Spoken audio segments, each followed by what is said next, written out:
Sekarang kita akan membuat sebuah dompet STNK dengan ukuran panjang 14 kali 11 ya, untuk polanya sendiri. Oke, sekarang kita potong dulu ya, rapihkan dulu bagian tepinya supaya nantinya lurus. Ya, motong pakai cutter, cuttingnya. Kita tekan. Sebetulnya sih untuk bikin dompet STNK seperti ini tuh nggak harus pakai pola ya, tinggal asal kita tahu ukurannya aja, berapa panjang dan lebarnya, apalagi ditambah desainnya standar, ini bisa langsung kita potong aja ya di atas alas potong ataupun biasa disebut dengan cutting match ya. Seperti inilah aktivitas kita ataupun cara kerja kita ketika membuat sebuah produk dengan kategori handmade ya, serba tangan, serba manual.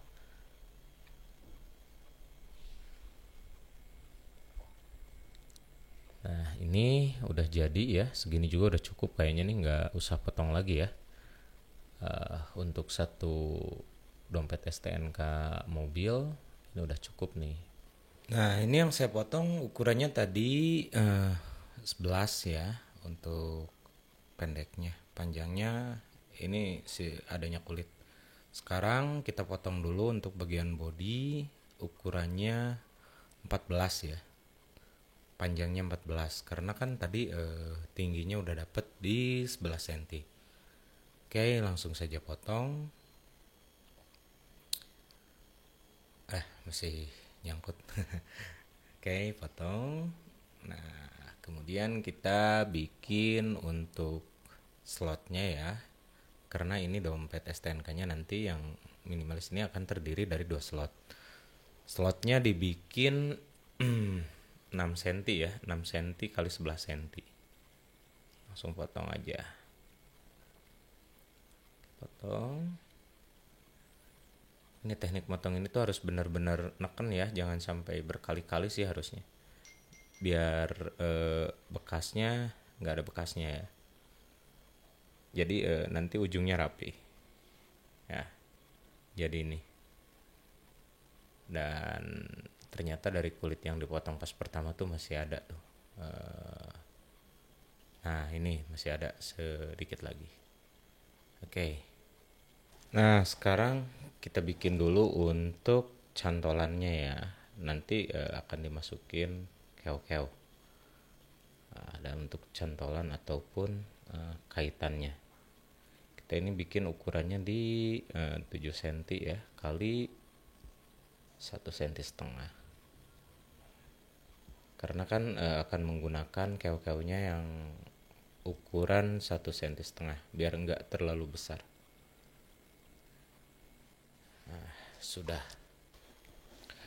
Nah, sekarang sebelum ke tahap selanjutnya kita akan membuat dulu lubang untuk snap button ya, atau kancing jepret, kancing penguat ya, ketika nanti STNK-nya dilipat.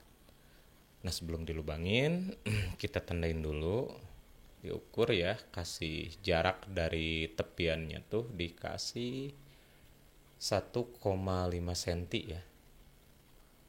Nah, kita gurat dulu ya. Oke, menggunakan pulpen khusus untuk pola nih, 1,5 cm. Kemudian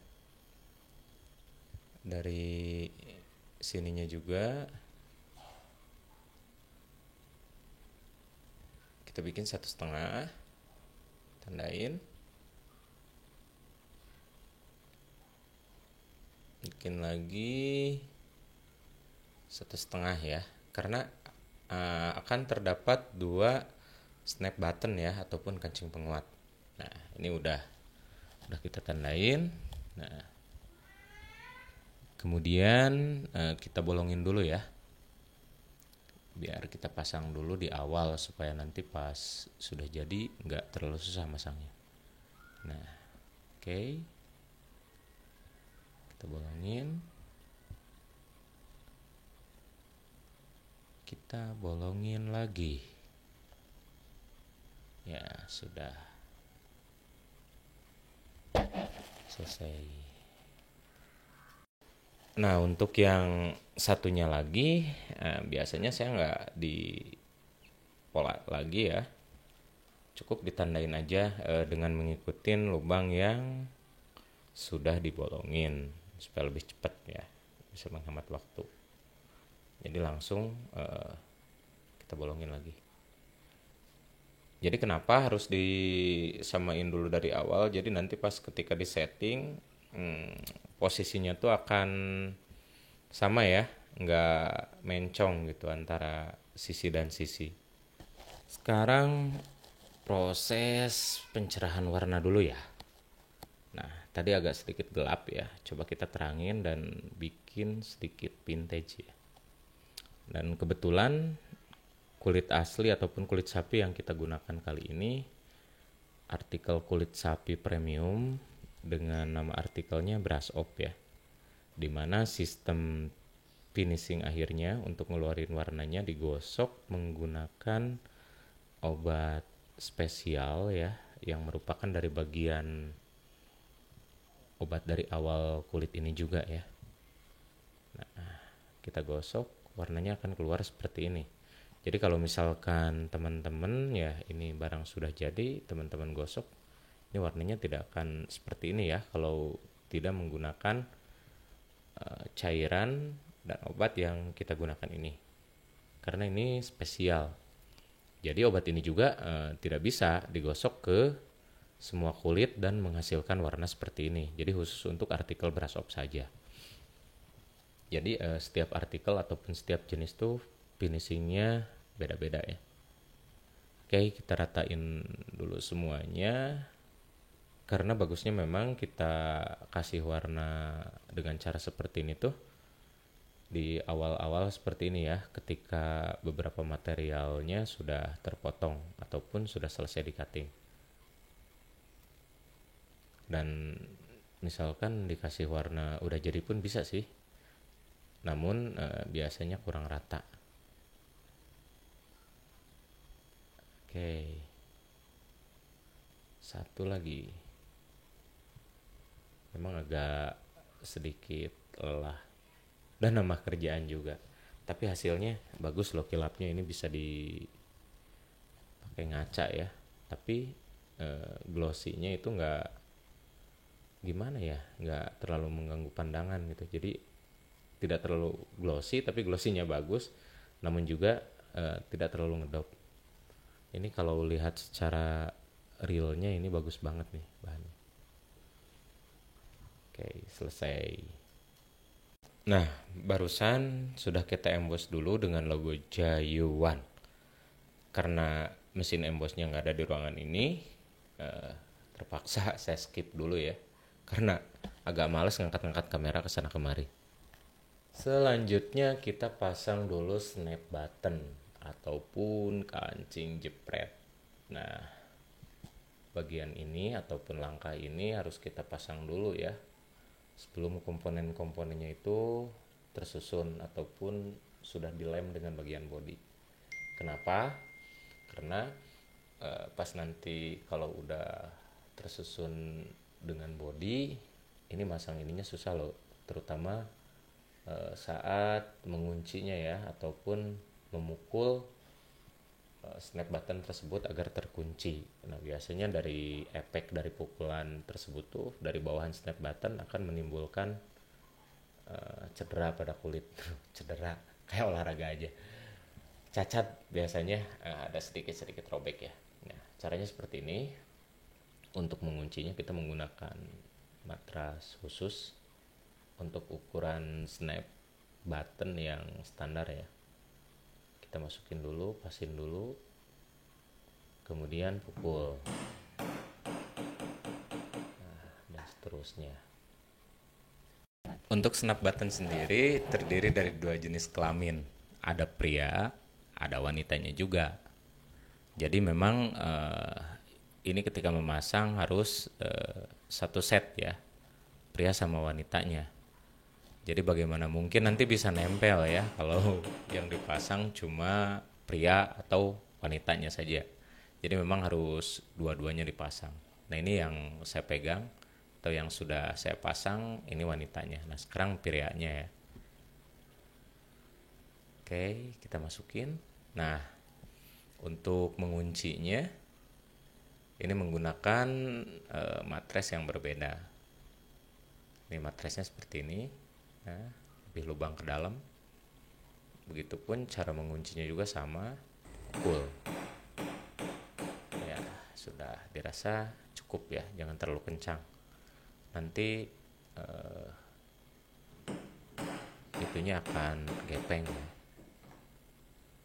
Kalau terlalu kencang mukulnya, kita coba gabungkan dulu apakah rata atau enggak ya. Enggak rata sedikit nggak apa-apa, bukan belajar ngaji. Selanjutnya adalah proses pengeleman ya. Jadi komponen ini akan kita gabungkan dan dilem dulu ya. Kita tempel lem dulu. Nah, kita tandain dulu supaya tidak offset nanti ketika menempelkan lem ya. Kita tandain, kasih garis, nanti pemasangan lemnya sampai mana. Ini supaya mempermudah agar lem yang dipasang tidak mengenai bagian yang tidak seharusnya dipasang lem. Ini susah amat nih, aduh. Oke, perlahan tapi pasti dan yang jelas harus merata.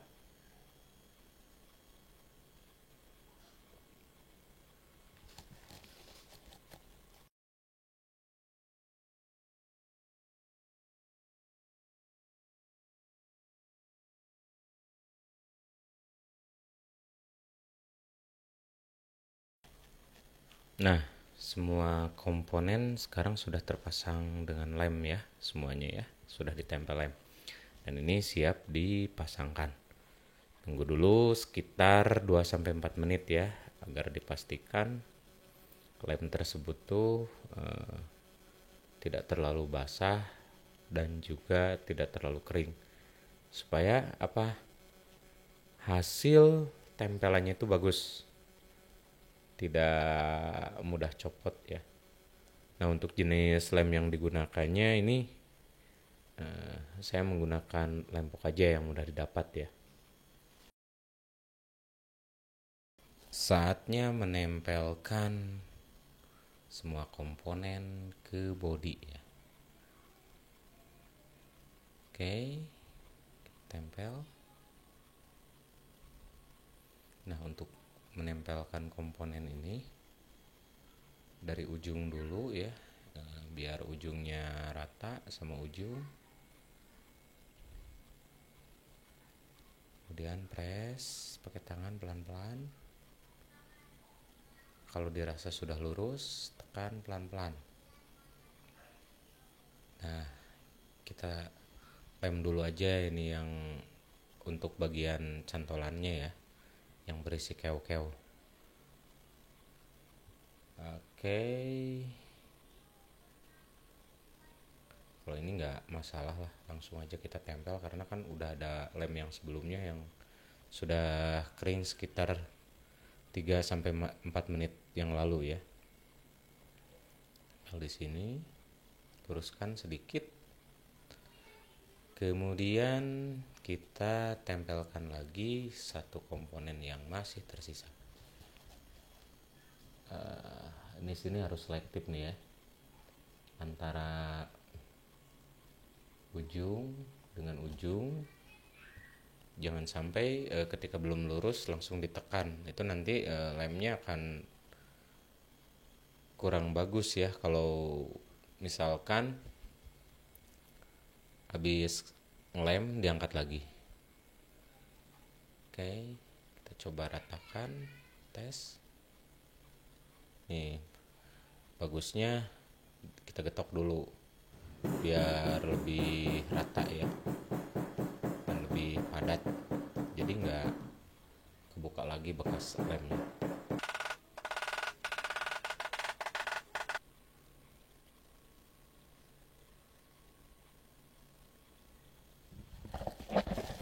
Sekarang sudutnya kita ratakan dulu ya, dibikin agak melengkung biar nggak kelihatan tajam.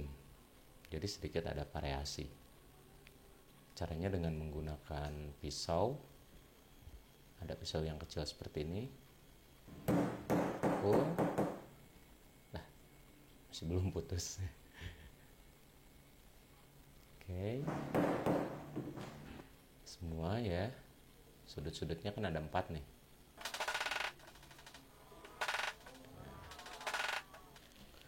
Bisa dilihat hasilnya seperti ini. Ini masih belum rata dan kita perlu ratakan lagi menggunakan amplas ya. Langsung saja kita amplas. Ini kelamaan nih. Kayaknya amplasnya harus digas nih. Mulai.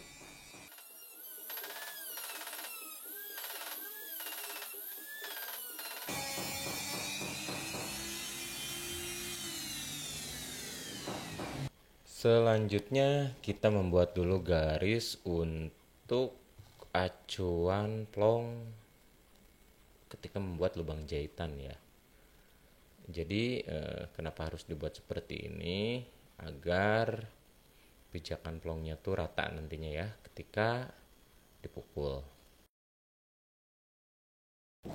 Setelah garis dibuat, saatnya kita membuat lubang jahitan dengan menggunakan plong garpu diameter 5 mili ya. Caranya seperti ini, ikutin terus garis-garis yang sudah dibuat. Walah, melenceng. Tapi kayaknya begitu lelah ya. Mungkin butuh daya ekstra. Dan mulai kita kencangkan tenaganya.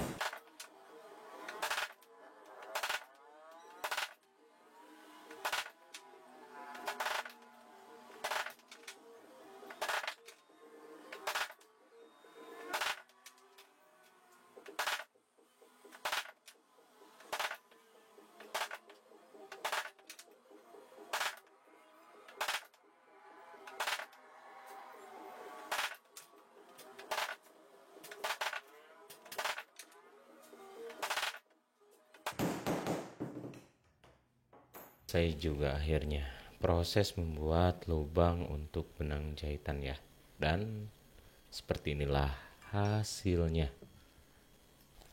Sekarang ke proses jahit ya, dimana jahitannya dilakukan secara full manual seperti ini. Nah, di sini dibutuhkan kesabaran yang sangat tinggi serta ketelitian. Jangan sampai hasil jahitannya mencong-mencong. Nah, ini salah satu triknya di sini. Untuk membuat jahitan rapi, antara tarikan benang yang kanan dan kiri itu harus seimbang. Juga arah jarumnya juga harus sama ya. Kalau yang kanan ke atas, yang kiri ke bawah, dan begitu seterusnya. Begitu juga kalau misalkan udah terlanjur, yang kanan ke bawah, terus yang kiri ke atas, nah itu lanjutin aja seperti itu semuanya. Tapi tergantung jenis plongnya juga ya. Kalau jenis plong yang bulat bukan diamond itu bebas aja, biasanya hasil jahitannya sama rata. Dan ini kalau caranya seperti ini, bisa-bisa penonton bosan ya kelamaan. Kita keluarin aja langsung tenaga ekstranya. Mulai.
Proses jahitnya selesai, hasilnya kurang lebih seperti ini, apa adanya, ala kadarnya. Namun ini perasaan saya agak kurang terang deh. Akan coba saya gosok untuk diterangin lagi ya warnanya, biar vintage-nya lebih kelihatan. Seperti biasa kayak tadi, menggunakan lagi cairan khusus untuk brush up ya. Dan sekali lagi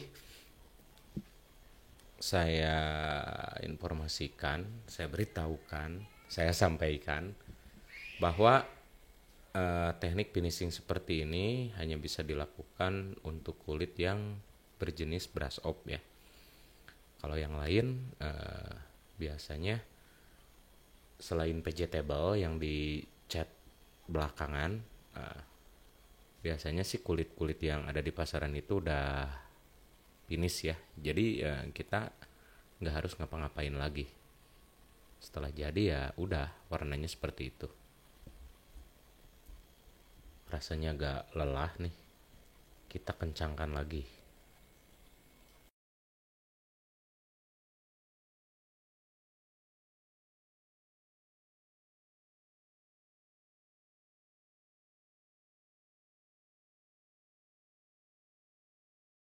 Nah, warnanya agak sedikit terang ya dari sebelum digosok. Nah, ini agak sedikit kelihatan unik ya. Terus glossy-nya semakin kelihatan ya. Proses selanjutnya kita cat bagian pinggirnya ya. Cat yang digunakan ini juga cat khusus, jenis cat kulit yang masih satu cat dengan cat dasar kulit ini ya, supaya nanti teksturnya nggak aneh gitu. Ngecatnya nggak harus tebal-tebal, cukup dioleskan aja menggunakan busa nih ya. Kita oleskan aja perlahan, yang penting warna kulit di bagian tepi yang sedikit putih itu ketutup, sehingga kesannya nanti sedikit rapih ya.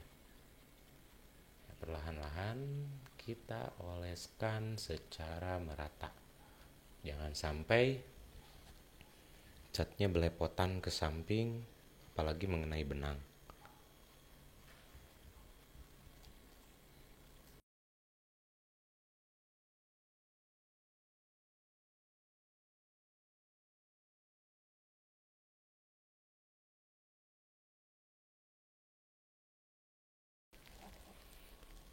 Setelah dirasa catnya cukup kering, sekarang akan saya coba ratakan bekas cat tadi menggunakan kayu ini, sehingga nanti hasilnya akan sedikit mengkilap ya. Walaupun ini menggunakan sistem cat pinggir, namun cat pinggirnya sendiri masih satu jenis dengan cat yang digunakan untuk kulit ini ya, sehingga kesannya nanti tidak aneh ataupun kesan naturalnya masih dapat. Dan ini dipastikan bekas cat ini tidak akan retak karena catnya masuk ke dalam kulit ya.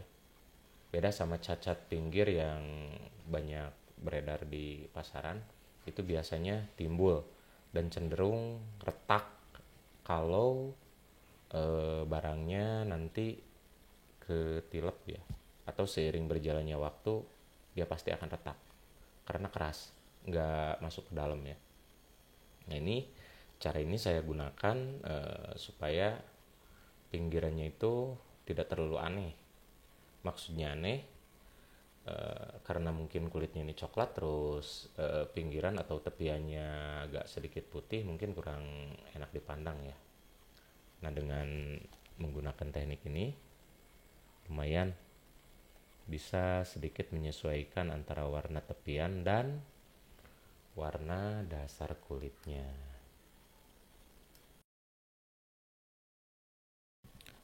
Proses yang terakhir kita bersihkan ya. Maksudnya dibersihkan di sini, coba kita lap lagi menggunakan cairan khusus. untuk membersihkan bekas-bekas cat yang tadi agak belepotan nempel di pinggir, dan juga lagi mungkin dari tangan saya tadi ada bekas-bekas cat juga yang nempel di tengah ya. Kita ratakan dulu sehingga semuanya dipastikan bersih ya. Nah, ini hanya bisa dilakukan di kulit yang jenis ini. Kalau kulit yang di bawah ataupun kelasnya masih di bawah, dibersihkan seperti ini, misalkan bekas cat, bekas lem, ya sudah, game over. Kalau udah nempel cat tuh udah susah dibersihkan, apalagi lem. Dan biasanya ketika dipaksa dibersihkan, dia tuh akan mengelupas ataupun ngekrek. Nah, langsung kita panasin dulu sebelum di lap dengan lap yang kering ya.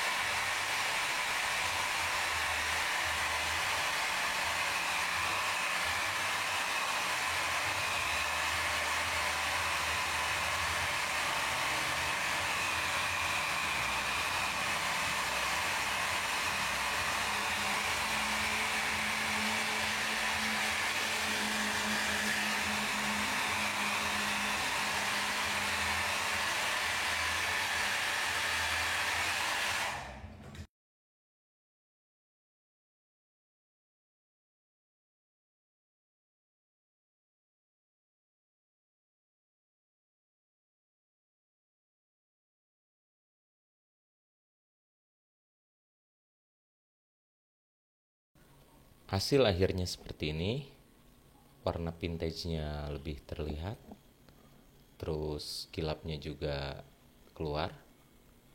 Dan yang menariknya lagi, ini semakin lama dipakai maka akan semakin mengkilap dan dijamin tidak akan luntur. Saya ucapkan banyak terima kasih kepada Anda yang sudah menonton video ini sampai selesai. Dan itulah cara saya dalam membuat dompet STNK full handmade. Saya masih belajar dan terus belajar, sehingga butuh banget masukan dan saran dari teman-teman yang sudah expert di bidang ini. Untuk kalian yang masih pemula dan baru belajar, tetap semangat dan jangan menyerah. Terus mencoba dan mencoba lagi, sehingga pengalaman terus bertambah. Pengalaman adalah guru terbaik, karena dia memberimu sebuah ujian disertai sebuah pelajaran berharga sesudahnya. Tidak ada jaminan kesuksesan, namun tidak mencobanya adalah jaminan kegagalan.